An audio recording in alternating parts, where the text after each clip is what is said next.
Everybody in the room has a story. My story is I was never good enough, never amount to much. When I was in grade 5 one day, I came home from school, and I wrote a multiplication exam that day at school. My mother worked as a nurse's assistant. My dad was an engineer. Engineers are very touchy-feely people, aren't they? Right? So my mom comes home from work. I go up to my mother. I show her I got 98% on my multiplication exam. She's so excited. She wants to put it on the refrigerator. My dad comes home same time every day. Being an engineer, step by step, very methodical. My dad comes home, walks in the door. I run to my father very excited. Show my dad I got 98%. He looks at it. He analyzes it. And what do you think he did? He says, "You missed it by 2%, son." And he walked away and washed his hands, sat down for dinner. And at that moment, my interpretation in my life was, I am not what? Good enough. Anybody have parents like this? Look around the room. And it was a transformation in my life. See, what my father didn't say out loud and verbally was, "Son, you can always do better, son." He didn't verbally say that. And as a young boy, I translated, "I'm not good enough." And so in our life, sometimes your greatest insecurities of not being smart enough. I felt for a number of my years in my life, I was aloof. I felt invisible. In my younger days, I'd walk in a room like this. I felt that nobody would see me. I felt like dumb. I felt stupid. I felt like I could go someplace and nobody could relate to me. Who am I? I barely passed public school. I didn't amount to much in life. But inside of me, I had a dream. I used to get in trouble in school for daydreaming because I would visualize and create vision boards in my mind of what I wanted to do, where I wanted to go. Had no idea how. Here's something I want you to look at. Is linear and nonlinear thinking. You see, in schools, we program children to go to school, get good grades, and then come out with student loan debts. That's what we call linear thinking. So rather than going to school and say, you know, how do I save up money to afford a college, university education? Why don't you say, how can I get paid to go to college or university? See the difference? See, a lot of you in this room, you say, well, how the heck have you traveled all over the world? How do you do that? Because I ask myself, how do I get paid to travel the world and do what I love and love what I do? Does that make sense? So some of you want to go to Australia. How can you get paid to go to Australia? You say, well, I don't know how to get paid. I'm an engineer. I'm an architect. I'm a construction worker. Well, maybe there's a construction workers conference in Australia. Maybe you're going to go over there and do some research. Maybe you do some philanthropy. Maybe your church will sponsor you.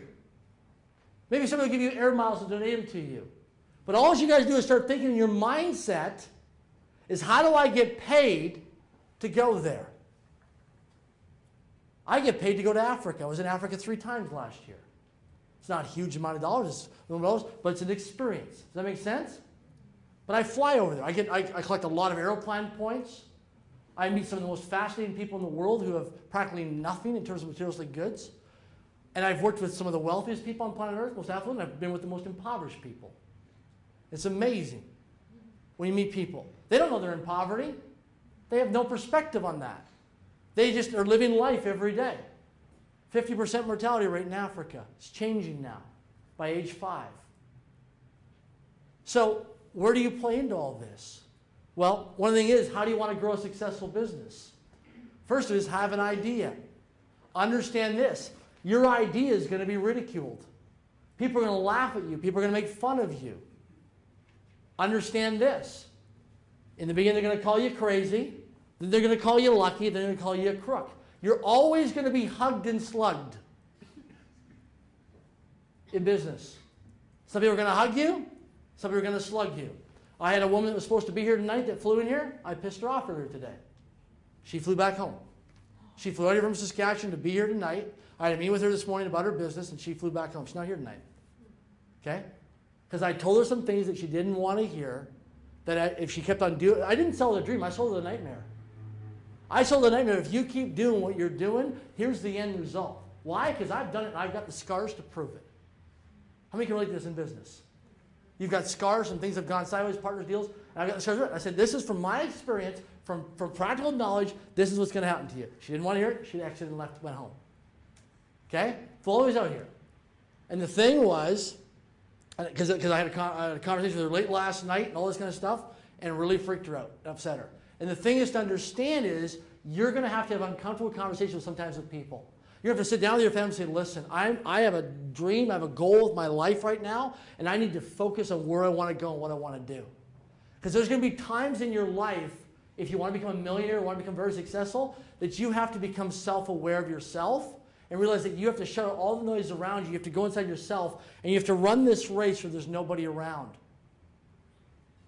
You know, it's interesting. I've met a lot of people who run the Ironmans and Boston Marathons and stuff like that, and they'll tell you that in their training, there's a time in their life where when they start, they blow the whistle or shoot the gun, there's all these people around cheering for them.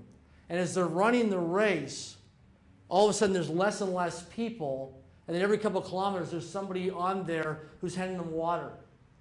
And they said it's one between the 2 years of mindset and mental toughness that do I keep going even though I have a cramp, and do I quit? Or do I take the last 2, 3, 4, 5 years of intense, rigorous training to persevere and keep going?